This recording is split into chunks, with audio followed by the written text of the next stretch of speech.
The following video features some of the most notable recent cases of wild animal attacks on humans, the majority of which occurred just months ago.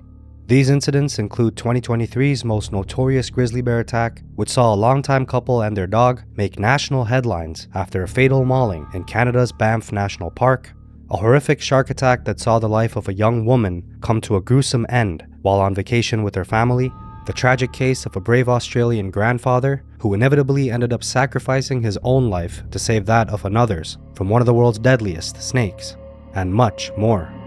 Like and subscribe if you're new. You're watching When Animals Attack.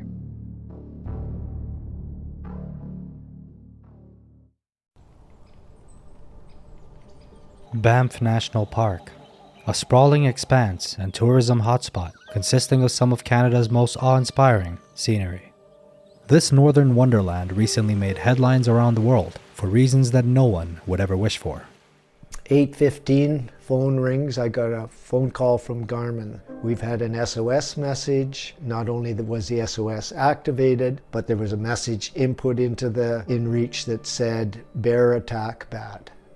Longtime couple Doug Ingalls and Jenny Goosey, who were both 62, along with their 7-year-old border collie Tris, had just 2 weeks ago embarked on what was supposed to be one of their many adventures in the park. Doug and Jenny were highly experienced in going out on major treks. And on this trek, which was going into a country that they have been in many times, it was like every other trek. But as fate would have it, this particular venture would take a tragic turn. Banff National Park is Canada's oldest national park. It was established in the heart of the Rocky Mountains in 1885. Originally spanning just 26 square kilometers around the Cave-in Basin hot springs, it has since expanded to cover a vast 6,641 square kilometers of unparalleled mountain scenery. Over the years, Banff has become a symbol of Canada's natural beauty, drawing millions of visitors annually. Its lush valleys, snow-capped peaks, and turquoise glacial lakes offer a breathtaking backdrop for countless adventures. It's in fact a living ecosystem, home to a diverse range of wildlife, from elusive lynxes to the iconic grizzly bear. The relationship between humans and wildlife in Banff has always been complex, and as the park's popularity grew, so did the challenges of ensuring the safety of both its visitors and its animal inhabitants. There have been encounters, some peaceful, and others more confrontational. For Doug and Jenny, venturing into the wild wasn't a mere pastime. It was a meticulously planned endeavor, sort of like a testament to their respect for nature's unpredictability. Their preparations were thorough, in fact, almost ritualistic, and before embarking on any expedition, Doug's uncle Colin, their trusted point of contact, would be looped in. I would get a phone call saying, we're gonna be going out at this date. This is where we're going, we'll send you the information. And I would get an email with a complete itinerary saying, every day this is this is how far we're going, these are the places that we're going. He'd first receive a call where the couple's enthusiasm for their upcoming adventure was palpable. This would be followed by a detailed email laying out their route, stops, and expected milestones, a roadmap of their journey.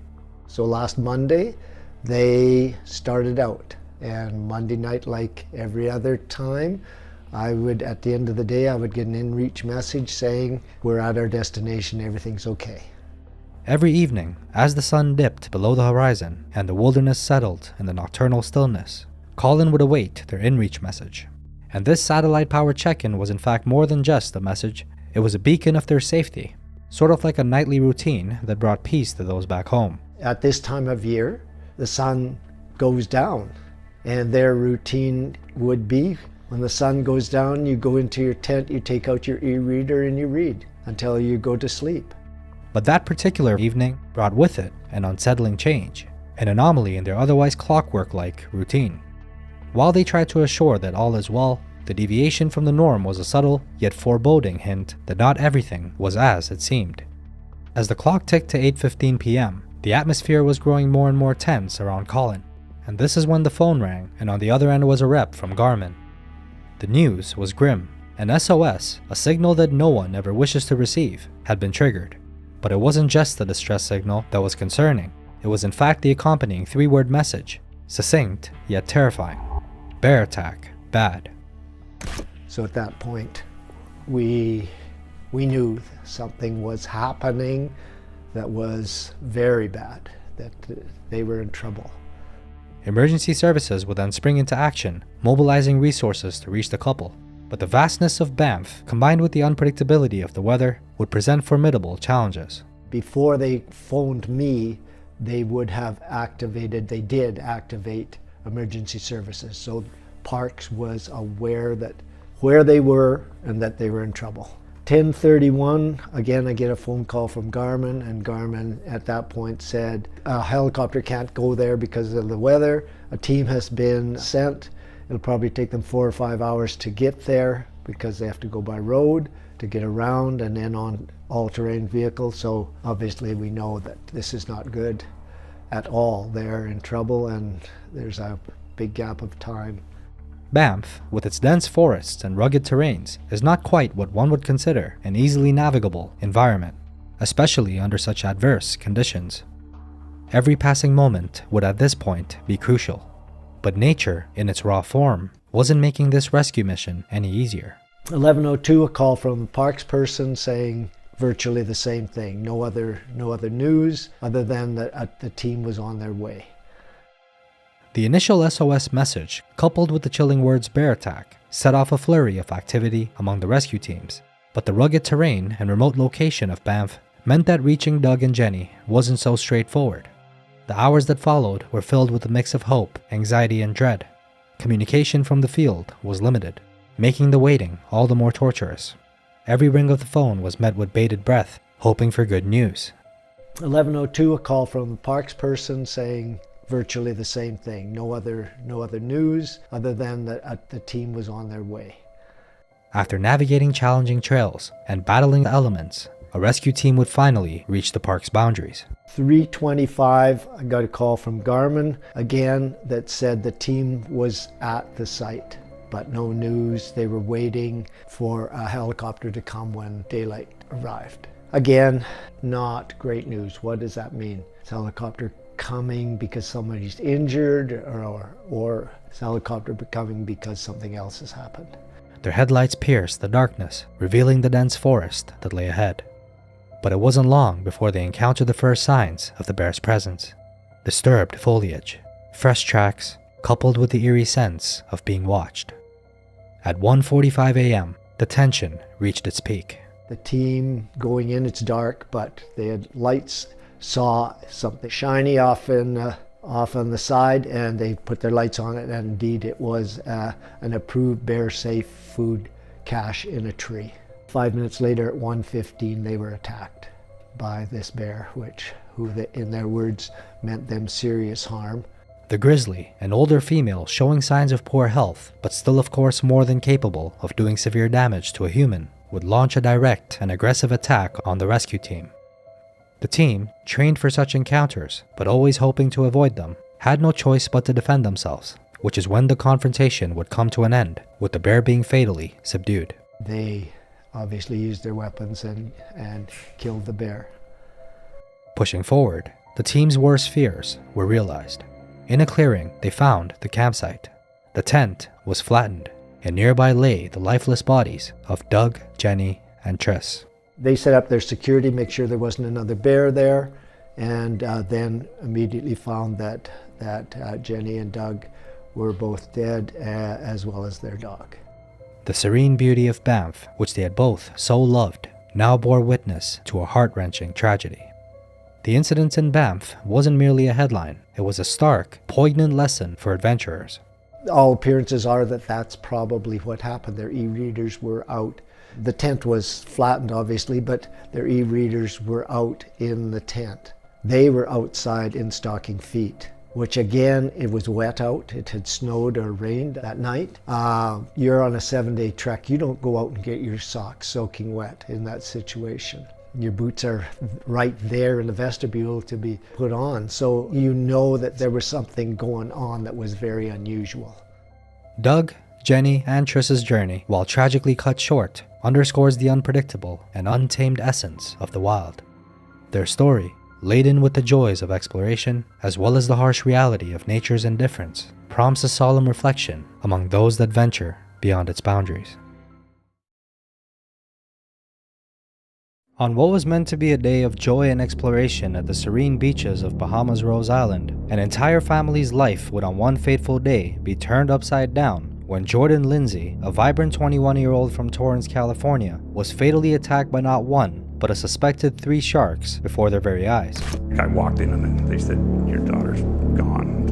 Drawn by its captivating marine life, coral reefs teeming with colorful fish, and the promise of crystal clear waters reflecting the azure skies, the family had chosen for their vacation what was as close to a paradise as they could imagine. Jordan Lindsey, a dedicated college student with a passion for environmental sciences and one of lofty dreams of hoping to one day make a positive difference in the world, had always been enchanted by the ocean's vastness as well as its inhabitants. Her innate love for the sea and the mysteries it concealed was not just a hobby but a reflection of her aspirations. On the fateful day of June 26, 2019, with the sun casting a golden hue on the sandy beaches of Rose Island and with gentle waves lapping at the shore, everything seemed aligned for the Lindsey family for an awesome snorkeling adventure. Jordan's father Michael, her siblings, and Jordan's longtime girlfriend decided to snorkel in one part of the island, while Jordan, accompanied by her mother Cammie, would not long after arriving at another part of the island, excitedly enter the cool waters, adjusted their snorkeling masks, and began exploring the underwater realms. As they snorkeled, the mother and daughter duo were quickly mesmerized by the beauty of the ocean world. Schools of fish darted around them, their scales shimmering in the filtered sunlight, while corals of various shapes and hues adorned the ocean floor. It almost seemed as if every moment was a discovery, and every sight a testament to the ocean's wonders. A few minutes into snorkeling, both Jordan and Cammie were so concentrated on exploring that they were sort of lost in their own little bubbles, and at this point were swimming just a few feet apart from one another. As Jordan reveled in the aquatic splendor around her, little did she know that she was being stalked by one of our ocean's most formidable predators. From the deeper blue, where the sunlight struggled to penetrate, the unmistakable silhouette of a tiger shark began its ascent. The tiger shark, scientifically known as Galiocerdo cuvier, is renowned for its adaptability and opportunistic hunting behavior. These apex predators, also known as the garbage cans of the ocean, are notoriously curious, and like any wild animal, can be unpredictable when they encounter something unfamiliar, especially a creature that looks like it could be a potential prey item. Cammie said she heard Jordan yell like "Mom," and then Cammie looked back, and her first thing was she thought dolphins were around Jordan, and then she realized right away Jordan's was screaming "Mom," and then so Cammie turned around and started swimming to Jordan, and she's yelling, "Jordan, come swim to me," and then Jordan's not swimming so good, and then Cammie realized the first shark took most of her right arm off, and that's why she couldn't swim with her. She was trying to swim with one arm. They're swimming slowly, and then Jordan said, "Mom, there's another shark coming," and then it just hit, the second shark hit again, on her lower leg, and just took a giant chunk out of her, and then that's the last thing Jordan said. And she tried to hit it in the nose, but she said the shark was so big it didn't even feel her. As the shark's razor-sharp teeth tore through her flesh, it would easily bite off her right arm and begin inflicting severe bites to her legs and her buttocks. From Cammie's perspective, the once serene waters of Rose Island had now transformed into a theater of tragedy, and what were once clear waters around Jordan were at this point tainted in a crimson hue as the reality of the situation would set in. In the moments that followed the attack, time seemed to stand still, yet in a weird way, everything seemed to move in a frantic blur. Put the towels over her leg, probably because they didn't, no tourniquet, they didn't know, these guys didn't. There was no tourniquet, no nothing. There was no first aid kit. No first aid kit. And your daughter, at that moment, was still alive. She was on still, the boat. Yes. It wasn't until days after the tragic incident that a startling revelation would come to light from certain eyewitness accounts and reports. Jordan was attacked by 3 sharks in total. When Jordan was fatally attacked by 3 sharks, according to police, severing her arm, her mother just feet away from her in the water. And this detail, if accurate, would of course be a highly rare circumstance, as tiger sharks by nature are of course known to be solitary hunters, like many other sharks, and don't typically coordinate or hunt in packs, like other species might. They do hunt in packs at times, but usually the incidents are just an individual shark. Jordan sustained deep lacerations to her legs as well as her buttocks, and such wounds, especially when inflicted by the serrated teeth of a tiger shark, can be particularly dangerous and damaging. Tiger sharks possess a unique dental structure, and they're known as the only species of shark that have the same kind of teeth on both their upper and lower jaws. These teeth are not only sharp, but they have a distinct curved and serrated edge. This design is meant for cutting and ripping through flesh with ease, as well as gripping onto their prey securely. The combination of both cutting and gripping capabilities in each set of teeth allows them to tear flesh much more easily and allows them to break through even harder materials like turtle shells with ease. And this is why when a tiger shark bites, its saw-like teeth cause severe wounds, often leading to extensive tissue damage. And of course, the depth and the severity of the cuts can impact muscles, tendons, blood vessels, and lead to significant blood loss. Put the towels over her leg probably because they didn't, like, no tourniquet. They didn't know, these guys didn't. There was no tourniquet, no nothing. nothing. There was no first aid kit. No first aid kit. And your daughter, at that moment, was still alive She was on the still, boat. yeah. Beyond the physical injuries, the psychological trauma caused by such an attack is often profound. Survivors often have to grapple with the PTSD of experiencing flashbacks, nightmares, and heightened anxiety, especially in situations reminiscent of the attack, such as being near water or hearing stories of similar incidents.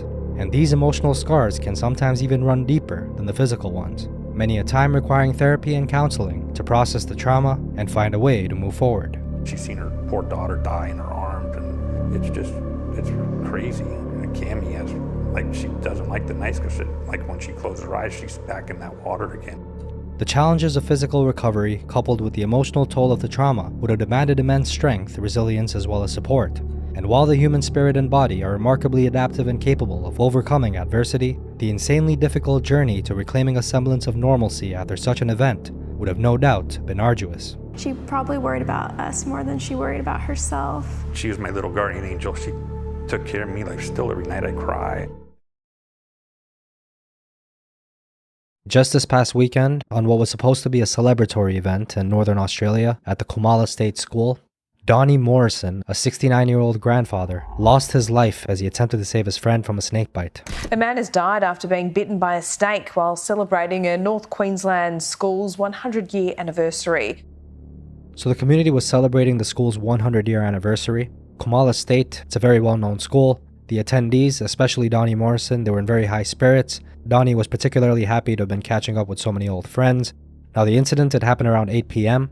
A snake had coiled itself around the leg of a 65-year-old man, and Donny, who was a very empathetic man and a very caring man according to all accounts, very helpful, he rushed over to his aid, attempting to uncoil the snake from his leg. Now in the process, he was bitten multiple times on the arms and in the chest by what was widely believed to be an eastern brown snake, which is known as one of the most deadliest snakes, in case you're not aware, in not just Australia but the world. Now the eastern brown snake's venom is a lethal cocktail of neurotoxins. You're looking at presynaptic neurotoxins to be specific, and postsynaptic neurotoxins. Now these are capable of inducing muscle weakness and also paralysis, but the venom's terror doesn't end there, because it also contains extremely potent procoagulants, which disrupts blood clotting and puts the victim at grave risk of major bleeding, so they can bleed out, and it's not pretty. It's an extremely excruciating way to go. And while the venom surprisingly spares local tissue from damage, it can lead to devastating renal, or in other words kidney failure, and usually multiple vials if you are envenomated, but this is usually only 20% of bites. They require antivenom treatment, but if you do require the treatment, then you're looking at multiple vials of specialized antivenom, which are very costly, not to mention. You need them urgently administered to counteract the life-threatening coagulopathies. So of course, realizing the gravity of the situations, bystanders immediately called for an ambulance, who began performing CPR on Donny Morrison, and despite 30 minutes of resuscitation attempts and the use of a defibrillator, he would unfortunately go into cardiac arrest and could not be revived.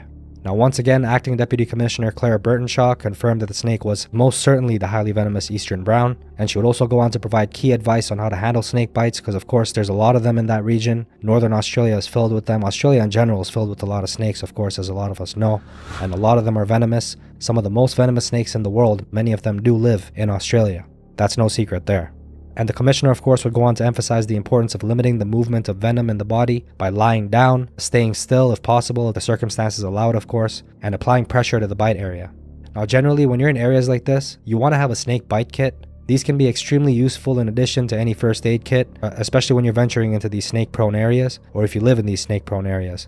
A lot of people have these. These kits, they contain essential items like compression bandages and often antiseptics, which can be crucial. They can mean life or death, especially in the initial moments after a snake bite. And of course, marking the area of the bite and capturing, killing, or getting a good look at least of the snake that bit you. This can greatly help, as antivenom is usually administered based on the species of snake. So it's different for every snake, and you got to be really careful. Only certain snakes. There are only a few species of snakes where antivenom can be used universally for them. So it's highly species dependent. So that's also a very key point I want to make. This applies for all snake bites, not just the eastern brown, but any venomous snake bite. You want to apply these tactics if you're around them or if you live around them. So the 65-year-old man who was bitten, Donny did turn out to be a hero. He did save this man because rescuers did manage to airlift him to McKay Base Hospital, and he was discharged on Sunday morning. So this happened just this past weekend once again, and it's reported that he's in stable condition. So that's at least one bright spot in what was overall a very tragic story, and what was supposed to be a celebration. So police are conducting toxicology tests and preparing a report for the coroner. And the Kamala State School PNC publicly offered condolences to the Morrison family and all those involved in trying to save Mr. Morrison during the horrific ordeal. So it's important that I note before ending this video that this incident is not isolated. Globally, about 5.4 million snake bites occur each year worldwide, leading to about 81,000 to 137,000 deaths. That's a lot of people killed by snakes each year. And in Queensland alone, there are approximately almost 1,000 people that record snake bites, and that's just recorded once again. These happen in rural areas. These happen in areas where snakes, they don't go out of their way to bite people, but if they're all around you and they find dark places to stay, you know what I mean? Like maybe inside shoes, behind curtains, under a tarp, you name it, like wherever you can think of a very nice, dark, cool spot where they can chill out away from the sun when they're not trying to bask in it and gain that energy when they're just trying to rest. You can find a snake, especially in places like Australia and East Africa, you know what I mean, or in many places in Africa, actually, many parts of that continent. So like I said, this was very unfortunate, and Donny's community mourns his loss, and his story will of course go on to serve as a cautionary tale, hopefully saving lives in the future. Okay, so this incident, it occurred just days ago. It was a gruesome one. It left many people in shock across the nation. A U.S. Navy veteran was severely mauled by a massive grizzly bear in Montana's Custer-Gallatin National Forest, and this resulted in life-threatening injuries. Now, the Custer-Gallatin National Forest is located just outside Big Sky, Montana. It's a vast expanse of wilderness. It's known for its scenic beauty and its diverse wildlife, and it's also a popular destination for hikers, campers, and nature lovers alike. Now the thing is, it's also home to a significant population of grizzly bears, which are of course a species that are formidable and they're highly feared throughout North America, if not the world. Now the man's name was Rudy Noorlander. He's the owner of Alpine Adventures in Big Sky. So just a couple weeks ago, he was approached by some hunters who were looking to rent some of his ATVs, and during this time they were having a conversation, and the hunters mentioned that they successfully hunted a deer, but they weren't able to locate it. So Rudy, who was the ever good Samaritan, he chose to assist them in their search, which is when he set out to help the hunters find the elusive deer. Now Rudy, he was a very good tracker. Once again, he was in the Navy, and he was known to have a keen eye. Not long into his search, he thought he'd located the deer in question. However, it turned out that this was a different deer, and while he was assessing the situation, he noticed a smaller adult grizzly bear nearby. So instinctively, at this point, Rudy reached for his firearm, intending to scare the animal away. But before he could even react, a towering 10-foot tall grizzly bear, far more aggressive than the first, suddenly lunged at him. Immediately, Rudy aimed his gun, but it misfired, and with no time for him to reach for his bear spray, which was in his backpack, his only option was to use his fists, which is when the bear charged, and Rudy threw a punch, hoping to slow it down. Of course, a human punch is not going to do much to a massive grizzly bear, and his efforts were in vain. The grizzly easily overpowered him, gashing him across his chest, and biting his arms and his legs, and then finally the bear wrapped its mouth around Rudy's lower jaw, in what Rudy later described as the most disgusting French kiss of his life, and brutally tore it off. However, of course, Rudy was not alone, and the hunters who'd sought his help, they were not far away, and they were able to scare the bear away immediately and call for a life flight. But they weren't out of the woods just yet, because the threat of bears in this particular area were so high that the first helicopter had to wait for backup to potentially deter any remaining bears. So Rudy was laying on the ground fully conscious for an agonizing 2 hours before rescuers could even come safely pick him up. So he displayed an extraordinary willpower, and he remained conscious despite the excruciating pain, fear, and blood loss. Because of course in these situations you really don't want to lose consciousness, because that could lead to a much more critical situation. Now upon being rescued, Rudy was rushed to Bozeman Deaconess Hospital by a highly skilled medical team. There his wounds were assessed, and then he was stabilized before being flown to University Utah Hospital, where surgeons had to work tirelessly to reconstruct his jaw. And of course the team was also concerned about potential infections, and given the nature of wild animal bites, he was also administered a series of antibiotics and tetanus shots, and after hours of surgery and intensive care, Rudy's condition was critical but stabilized, and he's now being kept under observation to monitor his recovery and ensure that there's no additional complications. Now while the physical injuries were severe, one can only imagine what the psychological trauma of such a situation would be like. It cannot be understated. Noorlander is receiving counseling right now and support to help him cope with the aftermath of the attack from a psychological standpoint, because, you can only imagine what that would do to someone's head, no matter how tough you might be. Even if you're a Navy veteran or whatnot, that's a bear. And he had his jaw ripped off by this bear, and that's just gruesome. That's one of the most gruesome stories that we've covered on this channel thus far, to be quite frank with you. Now, of course, medical bills are not cheap, and as a Navy veteran with VA insurance, Rudy has some coverage, but the extensive surgeries and the prolonged hospital stay, they've undoubtedly caused mounting medical bills, and that will require additional funding. So his daughter, Caitlin, she started a GoFundMe page for him, and I'll leave the link for you in the description of this video if you'd like to help support them, because she's looking for funding for the costly medical expenses, because we all know how it is, especially in the US when it comes to medical bills. It ain't no joke. In case you haven't already, I just made a video on a recent shark attack that occurred in Egypt. This happened in Dahab, where a woman was left in critical condition. I'll leave that video for you at the end screen of this video. Once again, this is Animal Al. Be safe out there. Till next time.